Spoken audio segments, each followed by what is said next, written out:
Yeah, looks like we're live.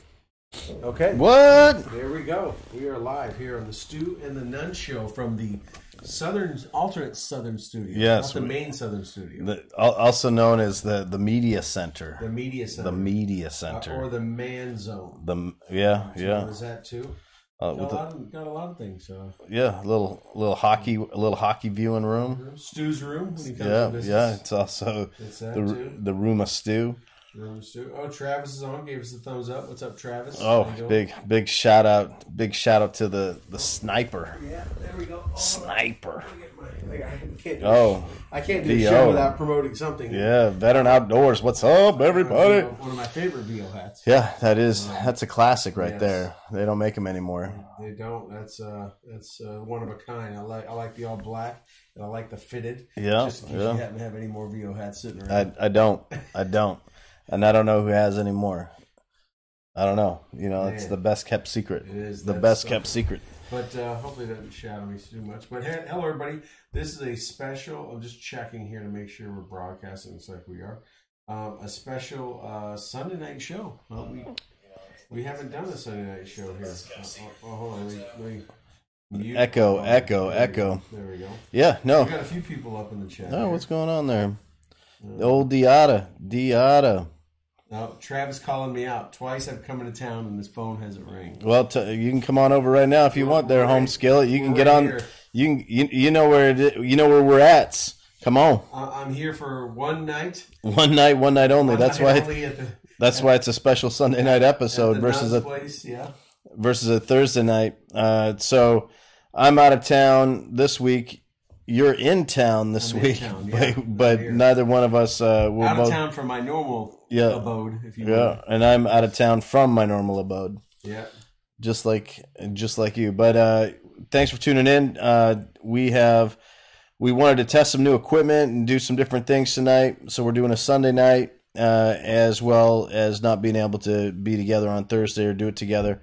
So instead of doing the rigmarole of having to work it out, we are coming to you live Thursday night. Yeah. Sunday night. Yeah. That's it. Yeah. You'd swear I'd be drinking, but I haven't had one in a minute. No, we are dry right now. I know. I know it looks weird. We have nothing to grab. We have a big microphone. Yeah. But that's it. Hey, Mom and Dad, how y'all doing? And Alfred and Rob.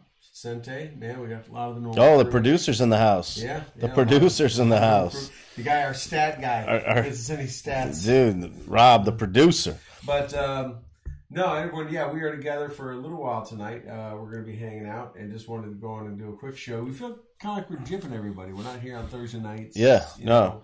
And they just got gypped because they didn't just have the most delicious elk burgers. Man, my man can cook. He's got culinary skills. Besides having great looking hair and being awesome on hosting radio, he is quite has the culinary skills. And we had some phenomenal elk burgers, salad, all that stuff. There was a little healthiness to it. Got to keep it strong and healthy. Big thick elk burgers with Colby Jack cheese on them. Yeah, they definitely met the half-pound standard. Yes. Yeah. It didn't need 5 guys, just one guy. No, this guy right here. One time only. It's like 1/4-inch cotton webbing. You only need it one time only. One turn only. Yeah. But no, like lots going on right now. Big shout out to everybody that's working hard for the government right now and not getting paid. Let me tell you, man, I flew today, obviously, because I'm here. I didn't drive down here. And I made it my point, just on my own, to thank every TSA agent that I interacted with today. And let me tell you, I saw, you could see their face. It's like when someone thanks a soldier, when they see, like years ago, today seems like some kind of expected, but when you weren't expecting it, in a lot of time, I know, but when you walk up and thank someone, or when you got thanked as a soldier, kind of feeling you're like, hey, thanks, I appreciate it, but the guy that screened me today, and we kind of talked a little bit. And I was like, hey, I want to thanks for being here, man. Thanks for doing your job. I just felt led to do it. When I went through and I scanned my stuff and did that kind of stuff, right before I grabbed my bags up, there's like 3 or 4 of them standing there and say, hey, thank you guys. Thanks for being here. Thanks for what you're doing. And you could just see they were like, not that it's going to put beans on the table, But at least they know they're being recognized and the sacrifice they're making, because they could easily not come in, right? There's a lot that happens. Yeah, I traveled on Friday, and it was a long travel day for me. Things didn't go according to plan, but a really nice gentleman. I was out working with Mighty Oaks Warrior Program out in Chad Robichaux. You saw him on the Instagram earlier this week. You guys did a nice little video up there. You put up. We did, and one of the guys that was up there learning more and getting some training in gave me a really cool coin. It was this coin of St. Michael. I should have brought it up, but really super cool. Remember the Fallen coin. He was a retired Sergeant Major, which I appreciated, because I get kind of weird when people just start throwing coins around that, like they get out of the military and they just start ordering coins from Korea. And they're just like coining people. Like, I always feel weird, but this guy gave me just a really cool coin of, their version of St. Michael. And I stuck it in my bag. Didn't think anything of it. With all the work that I do and traveling I do, especially with Veteran Outdoors, I am like extremely careful and mindful of what's in my bags. Yeah. And one of the things I do, no matter what's happened, is I completely empty and inspect my bag to make sure that there is nothing that's not supposed to be in there. Right. I don't put toiletries in there. I have a policy that if things go south, and like my luggage gets lost, you can always find a toothbrush. You can always find toothpaste. There's my bag right there, my carry. I'm going to check. Yeah. A little small Delta Airlines blanket after getting stuck leaving Austin last year. Yeah. And a little toothbrush, just a little quick thing. One of them floss things and toothbrush kind of things, Yeah. And same, it's like I am super mindful to be cool about what I have. This lady at TSA on Friday, my bag alerted. At first, it like kind of surprised me, because I was like, "What could it possibly be?" I did have some external power sources in my bag, so I was like, "That's probably what it is." Ended up being, she completely disassembles my bag. It ends up being this coin that this guy gave me, and she was like, kind of embarrassed. That they triggered off of they triggered, but I was like, man, like, thank you for taking the time to investigate, even though clearly, I was trying not to look annoyed. I was hoping my body language and my nonverbal communication was appropriate. She completely disassembled my bag, trying to find out what it was that was triggering the system. Ended up something dark they couldn't see through. Ended up being this coin. And then, normally I probably would have been a little annoyed, but I just thought, like, their standards haven't changed. Not with everything that's going on, paycheck problems and all the things that are going on right now. Right. Like, the standard has not changed. And like, she was looking to do her job, and she did it well. And then she went to like repack my bag, and I was like, "Ma'am, like, I got this. I can pack my bag." And I did the same thing, and I said, "Thank you for upholding the standard. Thank you for not wavering on our safety, regardless of your current circumstances." Then she kind of like gave me that weird look, but then it kind of, you felt that fellowship, like, right. Oh, cool, like, thank you for. Because they're probably not getting a lot of people thanking you all. No, like, I'll be the first one to say, like, I was gonna do a whole coffee table book on like bad TSA things. Yeah. Because I've had some like suspect run-ins with some TSA, right. But no, like, everyone's, that's not getting paid right now and doing good things. Like, thank you. National or Coast Guard. Well, they're getting paid. The Coast Guard, yeah. Oh, they're getting paid now? They got a bill on the floor that went through that is securing their pay. Oh, that's good. I bet they wish they stayed in DC. Right? Yeah. But, for guys like my man Steve that's on furlough, make sure all them ceiling fans get hung. That honey-do list, this is a good time to do it. Honey-do list should get knocked out. Yeah, that's a good time to knock out that honey-do list. For Aurelio Caceres, that's Border Patrol, that's on furlough right now.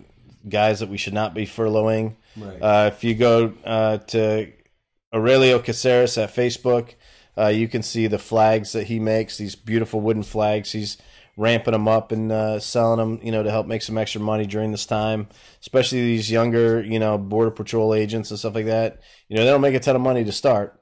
You got a family, a couple of kids, a kid in college. All of a sudden, that paycheck to paycheck experience comes back real fast, and then we don't get a paycheck. It gets real scary. We talked about this on Thursday when me and Colton were on, about how people there's this persona or not persona, stereotype, I guess, of just from a lot of Americans of government workers are just like living off the teat and just, they're freeloaders and not doing anything until you get in situations like this. And you realize, no, they're providing services. There's no doubt there's a lot of people that shouldn't be earning a paycheck and that are committing fraud, waste, and abuse every day they wake up. But for sure, that's in every corporation. Absolutely. And this whole mindset of, well, you work for the government, so you're kind of like a welfare recipient or handout. Why should we care about you? But they're all having to pay mortgages. They need to go to the grocery store and buy groceries. They need to pay for their kids' things at school. Tuition still has to get paid. Right. Or just, a field trip or this, that, whatever. And so those things aren't getting paid for now, right? Things aren't, and restaurants aren't getting business, and haircuts aren't happening. No, I mean, there's definitely an immediate impact, a direct impact, as well as the trickle down impact. And hopefully we can seek a resolution to it. It looks like that there's been some progress made. Some compromising offers have been made.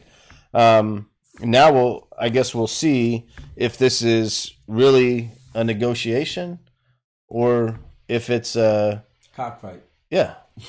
I mean, it's either they're trying to work together or it's just going to be like this and nothing's going to happen. I understand, and we'll get into it here in a few minutes a little more in depth, but I understand that the Commander-in-Chief, the President of the United States, is an astute negotiator. He wrote a book about it. He is good at it. Yeah. There's no denying he is good at it. But you can't play that game with him. And you can't play that game with the American people. No. You don't get on to go play horse with Michael Jordan. Right. No, all this stuff, the whole Pelosi, overseas trip, that was a sham. You don't have 90-plus people going on a plane to Afghanistan by way of Brussels to visit troops. All 23 troops that are in Brussels. I mean, I don't know if that's an accurate number. Rob's in the gym, so he's not going to look it up. But the reality is our attaché to NATO is smaller than an embassy staff. Right. And those aren't the troops that need visiting. No, the guys that have the best wine selection, the best beer selection, that are eating amazing meals. Probably one of the best assignments in the military. It absolutely is the best assignment in the military. And then Egypt. Well, we don't have troops in Egypt. No. We have a rotation through the Sinai, and we have some Marines on detachment in embassy, but the whole thing about I'm going to go visit troops, and I have to have the card they pulled we're going to go visit troops. Yeah, that's the ticket. That's a weak card. Yeah. And you don't need 90 some people to do that, especially involving friends and family like that. I mean, you tried. I've been to Afghanistan. Went back to Afghanistan. I would never take my family to Afghanistan. Yeah, no, in that probably my lifetime. No, that whole thing, but the bottom line, the table's someone's sitting at it and there's an offer on it. And if you're not present, you're not negotiating. Yeah. You're hiding. And it's interesting because this is less about solving a problem and more about hatred. Yeah. And it's my distaste. Yeah, my distaste and my hatred for you that no matter what you offer me, I'm going to go against it. And I mean, here we go. We're talking about DACA. The one thing that you've been leveraging the entire time that he's been in office. And he just offers it to you. Says, hey, I'll extend benefits. They're going to be protected. 700,000 DACA recipients, 300,000 TSP recipients from foreign countries that can't go back to those countries. A million people, and which is bigger than the number they were fighting for, right, in the first place. So it's an interesting paradigm that the president has put them in, because now the Democrats have a choice, and that is either not support DACA, not support the Dreamers, which is what they've been built on for the last couple of years, or support them and give the president what he wants, and he's going to sign and approve things.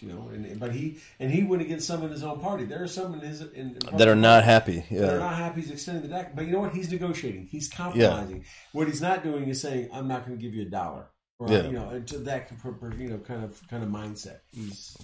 He knows how to wheel and deal and compromise. You got to give a little, get a little, that kind of thing. Yeah, we didn't have the opportunity to kind of talk about the Pelosi thing, and I don't want to, beat a dead horse, but I will say, is that a pun there? Horse? Beat a dead horse. Yeah. Just saying. I'm not. She was swimming out of her depth. And, I know that the Madam Speaker thinks that she's on a certain level. I think she's equal. She said that. She's equal to the president. Yeah. That's actually not how it works. Yeah.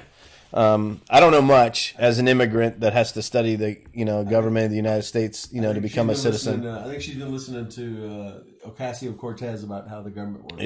Yeah. Her branches. Yeah. But the reality is, she's swimming out of her depth. She is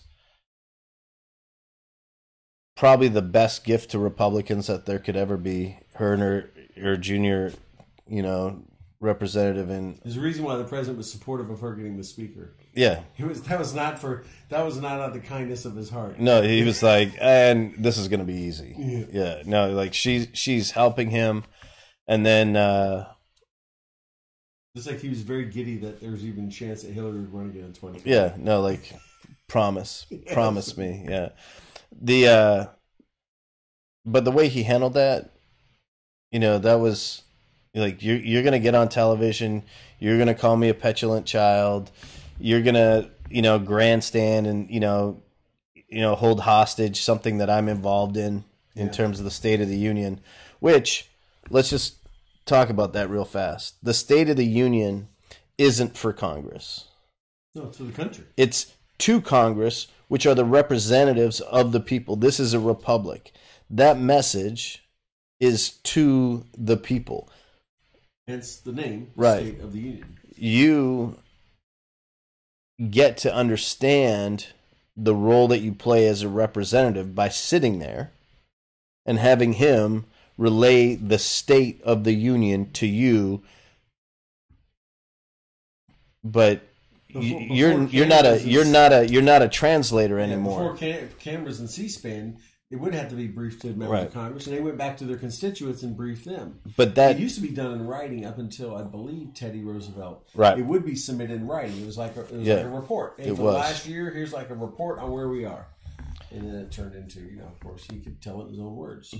But he wasn't doing that for himself. This isn't something that Trump came up with. Mm-hmm. This isn't, a parade where I want to march a bunch of military things down. For TV time. No, this is the State of the Union, and it got held hostage. And I think naively. And it's well, you want to hold something of the American people hostage, not a problem. This frivolous shopping spree that you and your family and friends are going to go on, not today. Yeah, she stepped into the wrong court thinking she was going to compete with him. She's out of her depth. Way. Yeah. It is, and he has a lot of options. She can't. Well, I correct myself. I was saying she can't fly. She could fly commercial. He told her that was her. Yeah. No, I'd love to see that. Yeah, she could fly Delta, American, Lufthansa, whatever she wants to do. And just like he can go to Senate and give the State of the Union from the halls of the Senate, he can do it from the Oval Office, from the East Room. He can do it out in the Rose Garden. He can do it from wherever he wants. He can climb on top of the friggin' Washington Monument and give it from the top, and wherever he wants. Really can. He could go to the heart of his base. He could go to Tupelo, Mississippi. He could go to Texas. He could go to wherever he wants and give it to a packed arena. Yeah. Right? No. He could go to the biggest football arena and pack it and give the State of the Union. And you know what? I would not put that past him to say, hey, I'm going to give it to my people. I'm going to give it to the people where it's meant to be. That's the kind of stuff he would do. And I would see him doing that before he did, go to Iowa or one of the flyover states and pack, one of those big like Ohio State Stadium or something and just give it right there. Yeah. No, I mean, because we still have cameras. Yeah. The reality is, we are seeing an agenda that is so anti-person that they're forgetting what their actual role, responsibilities, and their personal agendas, their party agendas are. Right. And this is happening on both sides. So this isn't just a liberal versus conservative thing. Conservatives are doing the same thing to liberals. And when they get the opportunity to beat on a drum, they beat on a drum. And, and I lean more conservative, as a Christian. I find myself, being, more conservative in values. While, I'm a fairly progressive guy in the sense that, I'm not worried about what your sin is. I'm not worried about what your lifestyle is. I'm not worried about that because I don't care. That's your business. Yeah. That's not got. I'm not going to have to pay for that. I have my own things I need to pay for. They're probably worse. Your book of life is full enough. When you go in front of the man, and you get a book of life opened up. Yeah, woo, yeah. You don't need to worry about what's in mine. No, I need to handle my own biz. So but I do want to say, while we're talking about judgment, we also need to be not so quick to jump to judgment. And I want to bring up two children items. A few years back, and I'm bringing these two things up because there was a fine gentleman involved in both of them. Basically kind of involved in both of them. A few years ago, a young man in Arlington, Texas, brought a briefcase with parts in it that could potentially be a bomb, that looked like a bomb, got treated as a bomb, but claimed it was just a simple Radio Shack clock. Homemade clock for science class. For a science class. But it had, became known as Clock Boy. It became known as Clock Boy. Yeah. And people immediately rushed to lift this young man up, lift him up as a hero, lift him up as a victim. Including the President of the United States. To include the administration that was in power at the time. When the truth came out, you didn't hear about it. In our circle, we had, I said there was a guy involved both. We had Uncle Jimbo, Jim Hansen, Fox News contributor, president of the Center for Securities. Yeah, Center for Security Studies. Yeah. Strategic Studies. Yeah. He identified it and tried correcting it and tried correcting the story. But no one wants to hear the truth. Everyone's like, no, like this young kid, he's been wronged. And of course their family took an immediate flight to Dubai, cashed in. And he even filed a lawsuit against him. Yeah. It was Jim. Yeah, tried suing everyone involved, the school district, Jim, anyone, to try and make money off of, and capitalize on really what the kid did, which was a publicity stunt prompted by his father. Right. Let's fast forward a couple years to this past weekend, the March for Life, a Catholic school, much like a lot of Catholic organizations that are very pro-life, sent many people to Washington to march for the March of Life. I saw some really cool footage of Dan Crenshaw, meeting the crowd and getting out in it. Other congressmen and congresswomen, such as himself, getting out there and, seeing their constituents and protesting with them or marching with them, or whichever word you want to utilize. Speaking, using their voice, using their First Amendment right to talk about something that they're very passionate about. Right. I don't think there's anything more passionate within the Catholic Church than pro-life. Right. I mean that's one of the main. That is. I mean, there's a Catholic church and most Christian organizations, but definitely Catholic right. churches. But within the Catholic organization, especially, like they spend a lot of time and effort helping unwanted pregnancies, like counseling, adoption. You're always welcome. Like they don't, there's 3 signs probably within 1,000 meters of this house that are like pregnant, in trouble, need help. Right. Even in different languages. And so to send a bunch of kids there, it isn't strange. No. What everyone's seeing is a 15-second soundbite, quick edited video of an elderly Aboriginal Native American beating a drum in a kid's face. Literally in his face. Right. What people are seeing is the fact that the kid is wearing a Make America Great hat.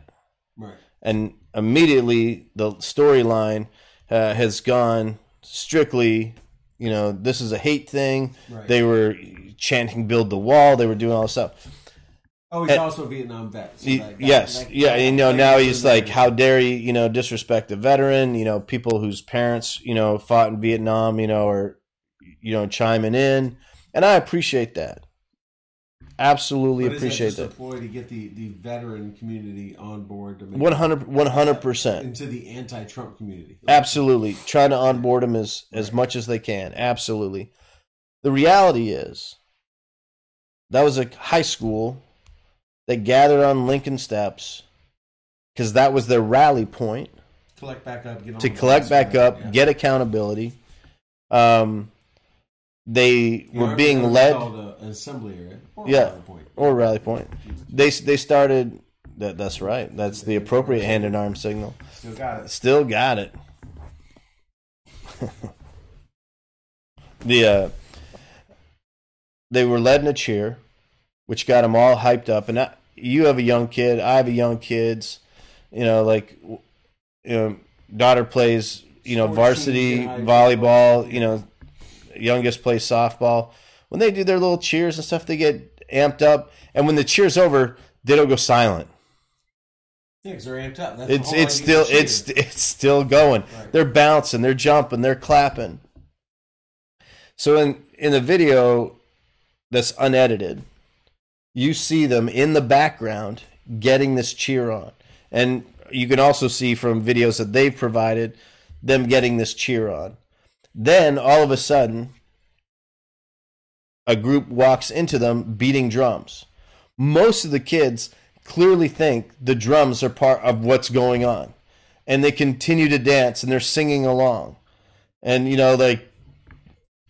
just like Florida State, just like a lot of, just like a lot of things, they get after it. Right. Just like anytime someone plays Seven Nation Army by the White Stripes, people get hyphy. Right. People start throwing their hands up.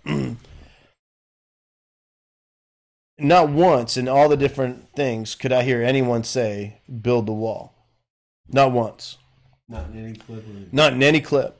It was said that's what they said. Right. Well, the gentleman said that they said that to him. He said that they surrounded and accosted him. He said in interviews that he was fearful because of what was being projected to him. But yet on video, he's clearly the aggressor.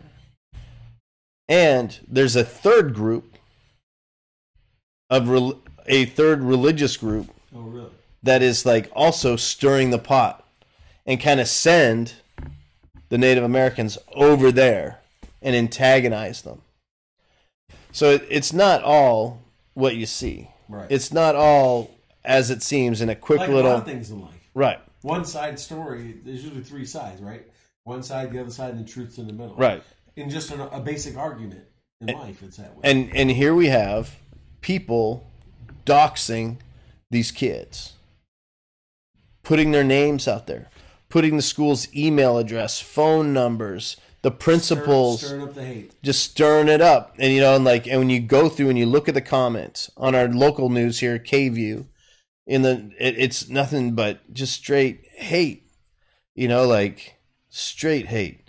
And it's like that's not even what happened. Right. But people are just quick to judge. And we made the comment earlier, not on the show, but we were talking. People are starting to look at the Make America Great hat again, the MAGA hat, almost with the same look that they're giving the Confederate flag. The same disdain. The same disdain. It's like the people that are anti that are treating it that way. And people are like, they see the Confederate flag, regardless of the circumstance, racism. Now,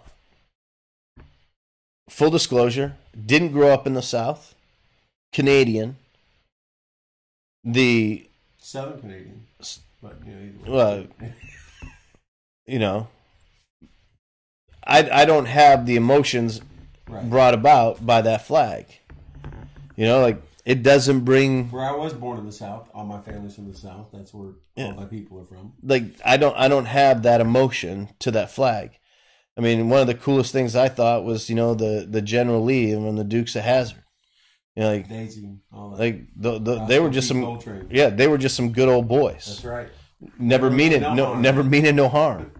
Been in trouble with the law since the day they were born. That's right. No, you thought we were gonna sing, but we didn't. No, but it is so quick to see. It's so painful to see how quick people are judging. Yeah, I mean, it's like they're not taking the time. But anyway, no, they're white kids. They're wearing these hats, so they got to be bad kids. It's like the Duke kids. But take it back to where the tie-in is to Clockboy. You talked about our good friend Jim Henson. Mm-hmm.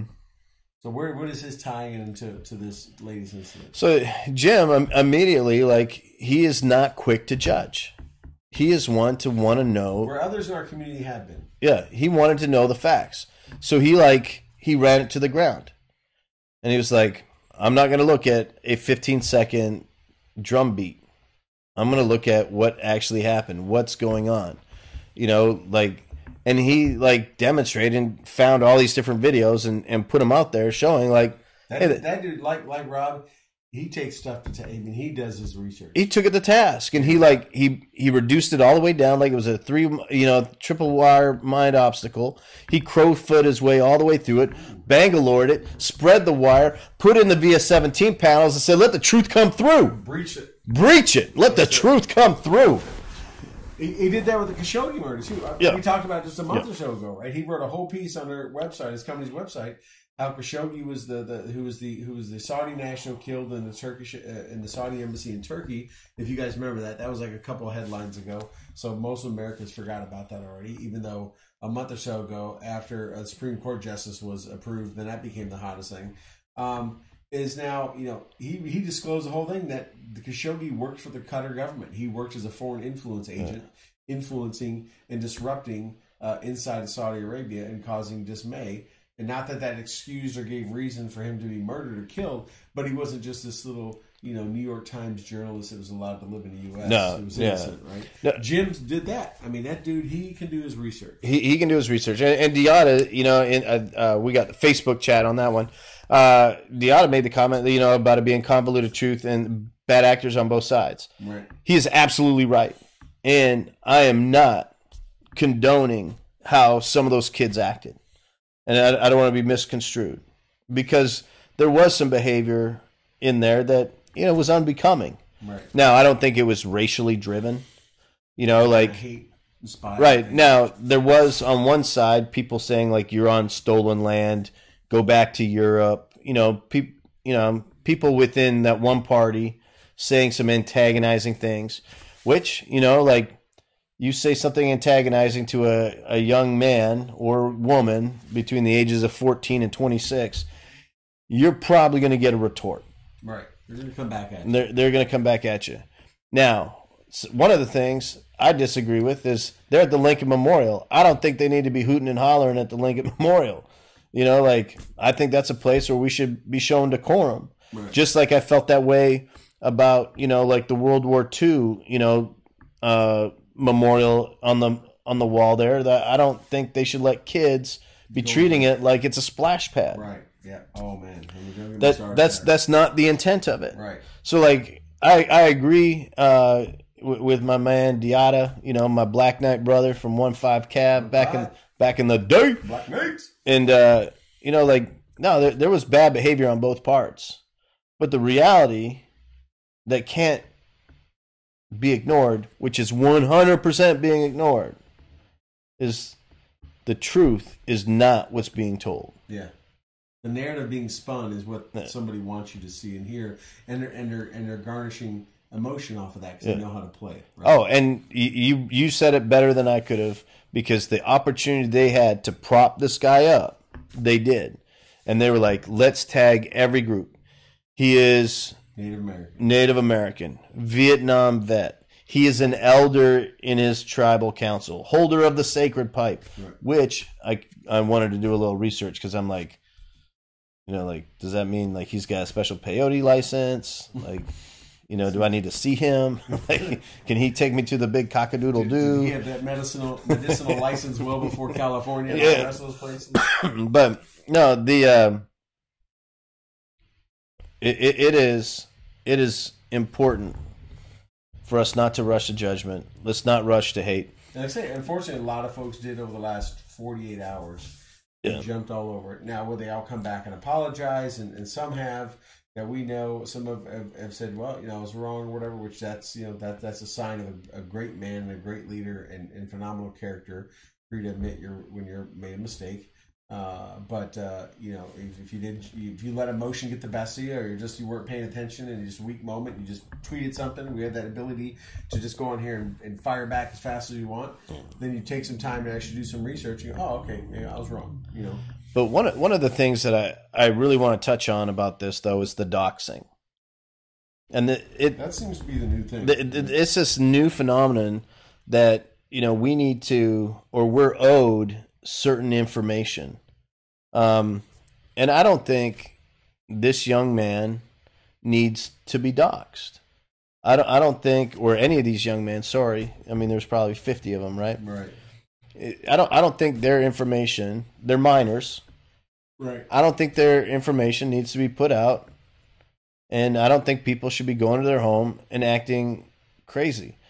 Now, when Alex Jones got people fired up about the pizza, you know, store, Pizzagate, yeah. And, you know, people start going down there and causing trouble. Like, it bothered me, you know, like when he had people riled up out in Midland, Texas, trying to break into a Walmart to see if it was a new torture facility that Obama was putting in as part of Jade Helms. You know, like, I was like, come on, idiots. Yeah. Like, now, I think there should be people held responsible for that action and that doxing thing. Like, these, you know, minors. They're minors, and on top of it, like, their parents care enough about them to pay for a good school. That's not privilege in every sense. That's probably hard work. Right. I went to a private school when I was younger, and it's not because I was privileged. It's because my dad wanted the best for me. Right. And he worked his ass off as a blue-collar machinist, tradesman, so that I could go to that school and my brother could go to that school. Like, that's not privilege. That's hard work. One of my best friends, Major Sean Kitchen, shout out to my homie Sean Kitchen, single mom, went to Bishop in Tampa. Sorry, not Tampa, in Jacksonville. His mom worked hard as a single mom, working those night shifts at the, you know, like, to get him a good education. Like, let's give them the opportunity to be parents. Let's give them the opportunity to, like, talk to their kids and find out and work through these things. Let's not send crazy people to their doors to harass them. I mean, this is like Tucker Carlson. I don't agree with everything that Bowtie Boy says. But that doesn't mean to go to his door and beat on his door in his family's home. Right, like, I mean, you don't agree. That's the whole purpose of the true purpose of the first. Because that's not public. Right. Like when you harass like Ivana Trump or whatever, Ivanka, whatever, the daughter. Right. When you know, you harass her on a commercial flight when she's going on vacation with her husband and kids. Like, she's in public. I think it's in bad taste. I think it's poor form. Right. But she's in public. But you go to someone's house. But you go to someone's house. You're no longer in public. Right. You're trespassing. And you're trespassing with intent. Right. Because the First Amendment is to provide free speech, to have civil discourse, right? Yeah. And our good friend Matt Goss always talks about civility all the time. He sure does. And that's really, there were some comments in here about, you can disagree and not hate each other and that kind of stuff. That's what it's meant for, to disagree. Yeah. Toby and I don't see eye to eye in every single thing, right? There's some things we kind of think one way or the other and that kind of stuff, right? And just like many of you, your family members, I know with my family members, we don't always see eye to eye on whether it's politics or whatever it may be or going on in the world. But that's okay. Just like I have many friends, and Toby does too, that are left, right, and center. But we're adults. We agree to disagree. Like, I don't think that way. You think that way? All right, whatever. Hey, let's go grab beer, go grab a cup of coffee or whatever. We're not going to get wrapped. I'm not going to hate somebody for it. There's such a hard word. We talked about this on Thursday, and we talked about this concept of first world problems. Colton talked about it quite a bit, about first world problems. And one thing I brought up, Toby, was the last time this country didn't have first world problems was probably on 9/11/01 until about the end of 2002. Because in those days, months, and weeks after 9/11, no one cared about all that other stupid crap that doesn't matter, which is all first world problems. They cared about what was most important: their family and their safety and their country and that kind of stuff. And so that's why adults can agree to disagree, because you know what? None of that stuff really matters. You like the Kardashians. I don't. I'm not saying he does, but I'm just saying. Oh, we're going to disagree on that one. But you like Calgary. I like the Sabres, right? That's cool. I like Vancouver. Yeah. So not Calgary. Or Vancouver. What I thought was Calgary. All the Canadian teams are the same. No, they're not. But except for the Senators, nobody likes Senators. Even the Senators don't like the Senators. But but you move on with it, because it doesn't matter. Because at the end of the day, you still have friendship and you have bond. Well, this thing is like, you like the Sabres, I like the Canucks, but we like hockey, right? Politically, you might like this, I might like that, but we're human, right? And we like human, and people are. These are first world problems, but we're turning them and perverting them to be something they're not. And the sad part is, like, we're so focused on trying to find the hate in every, and I say we, I mean, I'm saying as a society, that's the trend. Is like, we have to find the hate, we have to find the issue that we dislike, that offends, that whatever, before we can just look and be like, man, that's a beautiful sunrise. That's a beautiful sunset. Man, look at that father pushing his daughter on the swing. Versus being like, that guy's pushing her way too hard. He's endangering her life. She's going to fly out of that swing. Right. We don't need to put people's personal information out. Right. We don't need to, and this horrible double standard. Like, one of the things that, I think is a horrible double standard is when the Kavanaugh hearings were going down, people were doing horrible things to each other in public. Right. They just celebrated. They just ruled the investigation. I don't have the name top of my head, but I just saw the blip the other day where the internal investigation they did to all the complaints against him, every one of them now has been thrown out. Every single. In fact, they just caught one of the ladies that made up some big story was just tossed, and she admitted to lying. The story was just last week, and she admitted, while you were traveling, if you saw it, she had said that she did it to stop the hearing from him getting through. She made it the whole story. Yeah. But they just had the judge as like an internal IG kind of investigation, ethics investigation for the judiciary, has thrown out every one of the complaints against him. What happens to her, though? Yeah, nothing. Right. Yeah. That's the double standard. Like, if you accuse somebody, there's this young man in the area, in this county, in this town, that was accused of violently attacking and raping his ex-girlfriend, and stabbing and raping.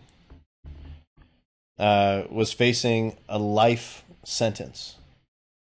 What saved him is they were on a family vacation, and mom took a selfie, which he's in, that they were able to digitally verify the date, timestamp, and GPS location, right? Because it embedded in the file, right? So they're in Colorado or wherever they're at on some family vacation. He's in the selfie. There's no way that he could have possibly been attacking her violently here at that time. And the charges get dropped. And then it comes out that, yes, she harmed herself and made the story up because she was mad, at him.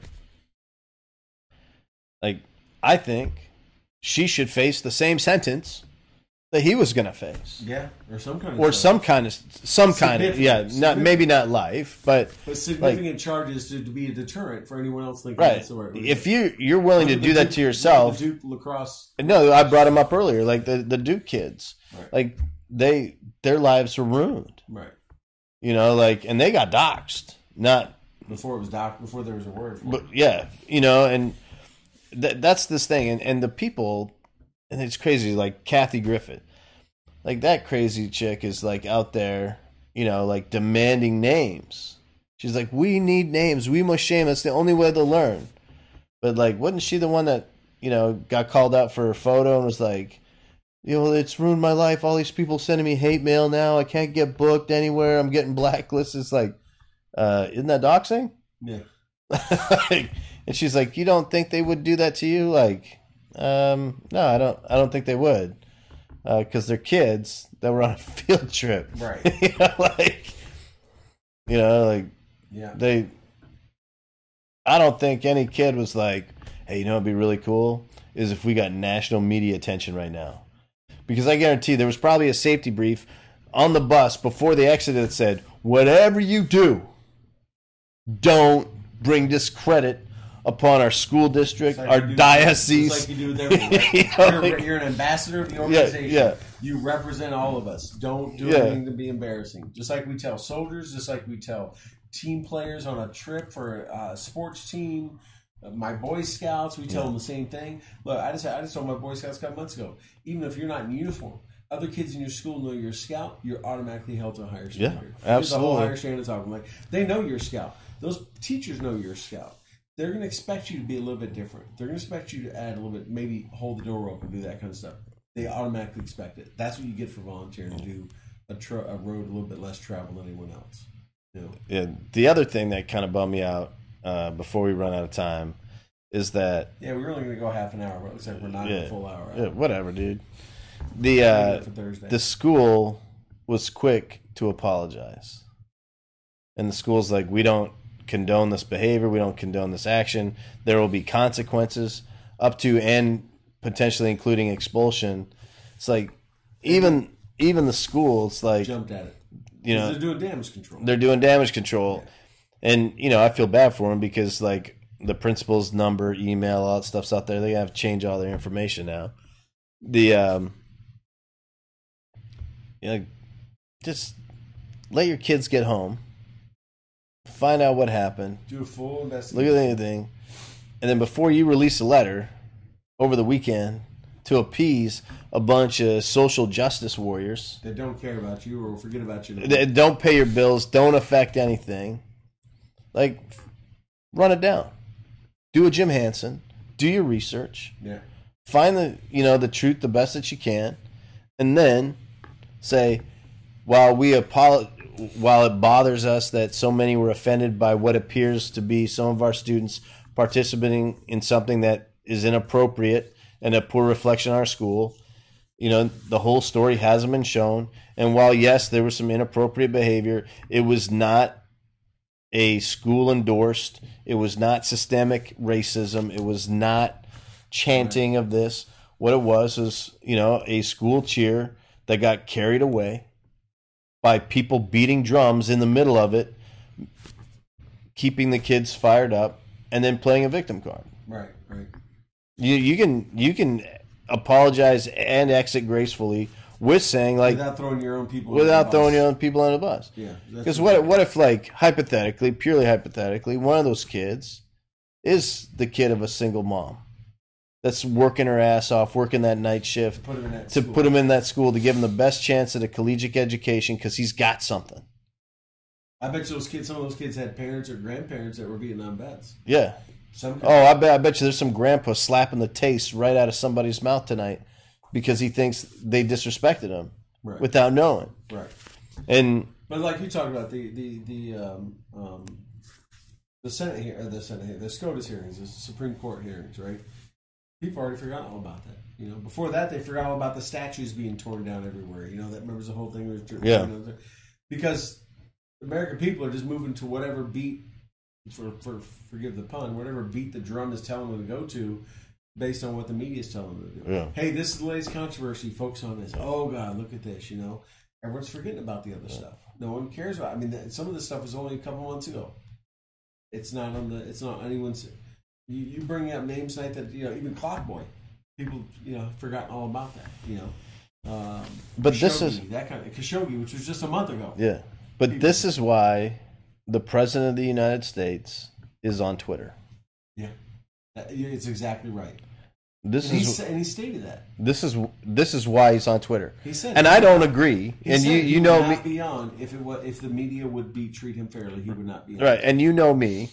I'm not a fan of his Twitter. Right. But this is exactly why he's on Twitter. It's because he has to be.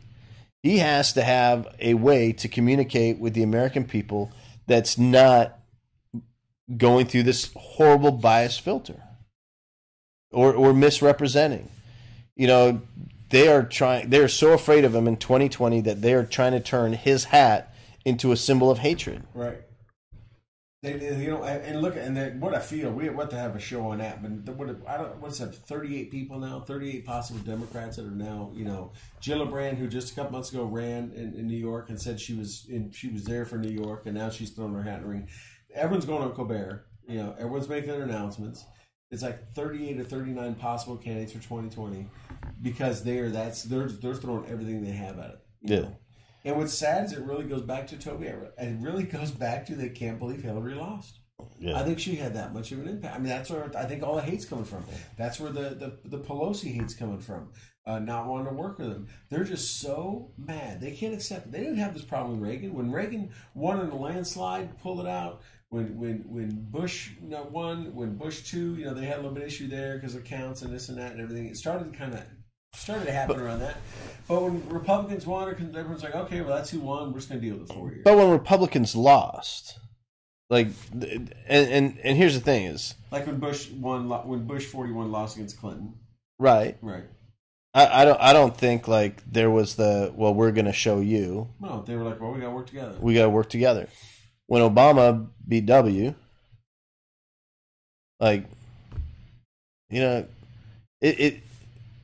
is sad to see how it's oh well we're going to take all the W's off of the keyboards. Right. You're that's petty. Right. That's petulant. That's true pettiness. That's true pettiness. That's true petulance. Some people tried to call what the president did with the plane, Pelosi's trip, petty, but it wasn't. It was an eye for an eye. It was you're concerned about security. Well, I'm concerned about security too, so you don't really need to go on this trip. Right, and neither do 90 of your friends and family. Right. Because, I love my family, and I want to take them on some pretty cool adventures. But Kabul's not one of them. We talk about petty also. We talk about the people general stuff. The whole thing with the government shutdown, a lot of staff not working in the White House. He had Clemson come up. The president had Clemson come up to celebrate their win. Yeah. Recently, that's really fast too, because normally teams don't come up that fast. That's usually 2 or 3 months after. Right. They were up there within weeks, and out of his own pocket, $3,000. He's like, "Hey, the government's shut down. People aren't getting paid. I don't have a lot of staff here. There's no one to cook your food. I had to bring him in and ask him to work for free." So he went out and he bought fast food. Out of his own pocket. Out of his own pocket. Yeah. And not just one thing. He spread the love. No, and that was the funny thing. Every one of those fast food places got media. They all got coverage. Yeah. And there's some cool pictures. The guys, clearly having more than one sandwich. Dude got his Whopper. They got his Wendy's. They're as they're carrying things out and they're mowing one. You got a Baconator, a Whopper, a couple tacos. Got And he did that, and they jumped all over that. Right, and they were like, "Oh well, how dare they? You know, the team isn't going to be happy that they're feeding them like fast food. They're college kids. They're college kids, and they don't care. They just won the national championship. They ain't training for shit. No, they got low time. They're like, I'm a senior. They haven't been able to eat anything. I'm like, I've been like drinking protein shakes, and getting down on blueberries and spinach, you know, for breakfast. I'm going to like throw this in and I'm going to enjoy myself. And I'm like, he could have just bought pizza. He could have bought pizza and wings. It was Buffalo team. That's what he had to buy. But he could have bought pizza and like every kind of pizza you could imagine. They were the kids. No, it would not have mattered. Yeah. But no one listened to the kids. We call them kids. Yeah. No one did. Right. They just all everything. It was called racist. It was called this and that, whatever. It was like, hey, I spent my own money, wrote my own check, bought them all this, thanking them for the great thing. But we're in a government shutdown. Make some sacrifices. I'm not giving them freaking filet mignon and shrimp cocktail. And gave them a better White House experience. Yes. Than any other team probably had. Than any of their social media. Right. And that's one to get in the White House, to be that, not on a tour or nothing like that. But to get in there, invited by the man himself. Yeah. Probably all the pictures they wanted to get with him. Official White House photographer. Every one of them probably got an individual picture with him. And then sent to them. Yeah. No, like better than any phone could do. Yeah. But people are like, oh, we can't help these guys celebrate their win because, you know, they're scumbags for going to the White House. Because LeBron James won't go. You know, like, cool. Like, that's it. That's his problem. Yeah. Cool. Right. Like, these kids wanted to go meet their president. And he gave them a pretty cool experience. Like, how many people have him buy you food? Yeah. And just buy you, like, all the like, not food? the taxpayers, him. Right. He's like... Didn't have to do it. Just like he doesn't have to give his check back every month. Every week. He doesn't take a dime. Yeah. No, and that's the thing. It's like, you know, I think that's one of the beauties about this whole government shutdown thing. Is he, pardon the pun, has the ultimate trump card because he's like, I've been working for free for the entire time. Right. Which obviously he can. Yeah, and shout out to Dan Crenshaw, Texas, and a few other of those guys that are refusing to take. They're like refusing to take any like pay while, you know, there's federal employees not getting paid. I mean, that's leadership. Yeah, that's leadership right there. You know, I was in DC last week. I spent a couple days there. I work a lot there, and you know, I talked to a number of my customers and people, like government agency people. They're in there working for free. You know, everyone agreed that traffic is great right now in DC. That's the only good part of all this. The traffic, it's easy to get anywhere right now because there ain't a lot of people on the road because not a lot of people working. So even the people working for free right now, which they're all going to get back paid, let's just make sure we're clear on that. That precedent has been set. The Senate has already passed the vote. The last time the government shutdown happened, they got the same thing. They're all going to get paid. They're going to get that one big fat check, just hopefully it comes sooner than later.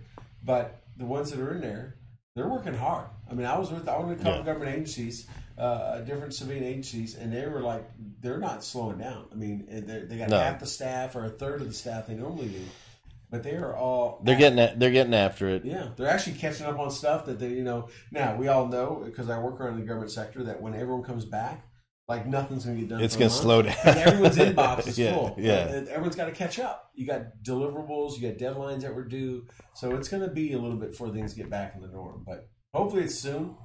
And you know, in the Army, we always said hope is not a method, but we're hoping that someone can make things work and someone can negotiate, and that it's not going to get to the point I think that all of us fear, and that is that America hurts so bad that then these hard-headed freaking congressional representatives and senators and stuff who refuse to negotiate, refuse to even come to the table or show up.